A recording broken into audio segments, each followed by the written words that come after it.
आज की कहानी है अपनी मनहूस आदमी। विजयनगर राज्य के एक गांव में रमैया नामक व्यक्ति रहता था। गांव के सभी लोग उसे मनहूस मानते थे। उनका मानना था कि यदि सुबह उठकर किसी ने सबसे पहले रमैया का चेहरा देख लिया तो उसे पूरे दिन भोजन नसीब नहीं होगा। जब यह बात महाराज कृष्णदेव राय तक पहुंची तो उन्होंने इसकी वास्तविकता जानने का निर्णय लिया। उस रात रमैया को राजमहल बुलाया गया और महाराज के कक्ष के सामने वाले कक्ष में उसके रहने की व्यवस्था की गई। रात भर रमैया उस कक्ष में सोया। अगली सुबह महाराज कृष्णदेव सीधे रमैया के कक्ष में गए और उसका चेहरा देखा। दिन का प्रारंभ रमैया का चेहरा देखने के बाद अब महाराज को देखना था कि उनका दिन कैसा गुजरता है। उस दिन दरबार में जाने के पूर्व वे भोजन के लिए बैठे ही थे कि उन्हें तुरंत किसी आवश्यक मंत्रणा हेतु बुलवा लिया गया। वे बिना भोजन करे ही दरबार चले गए। दरबार की कार्यवाही जो प्रारंभ हुई तो देर रात तक चलती रही। दरबार की कार्यवाही समाप्त होते तक महाराज कृष्णदेव राय को जोरों की भूख लग गई थी। जब उन्हें भोजन परोसा गया तो उन्होंने देखा कि उनकी थाली पर मक्खी बैठी हुई है। उन्होंने भोजन छोड़ दिया और अपने शयन कक्ष में चले गए।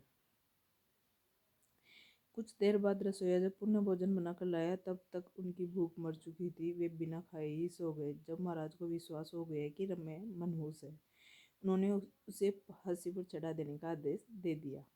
रमैया की फांसी की बात जब उसकी पत्नी तक पहुंची तो वह रोते रोते तेनालीराम के पास गई और उसे सहायता की गुहार लगाई। तेनालीराम ने उसे आश्वासन देकर घर भिजवा दिया। अगली सुबह जब सैनिक रमैया को फांसी पर लटकाने ले जा रहे थे तो रास्ते में उनकी भेंट तेनालीराम से हुई। तेनालीराम ने रमैया के कान में कुछ कहा और चला गया। इधर फांसी गृह पहुंचने के बाद सैनिकों ने रमैया से उसकी अंतिम इच्छा पूछी। रमैया ने कहा कि मैं महाराज को एक संदेश भिजवाना चाहता हूँ। एक सैनिक द्वारा वह संदेश महाराज तक पहुंचाया गया।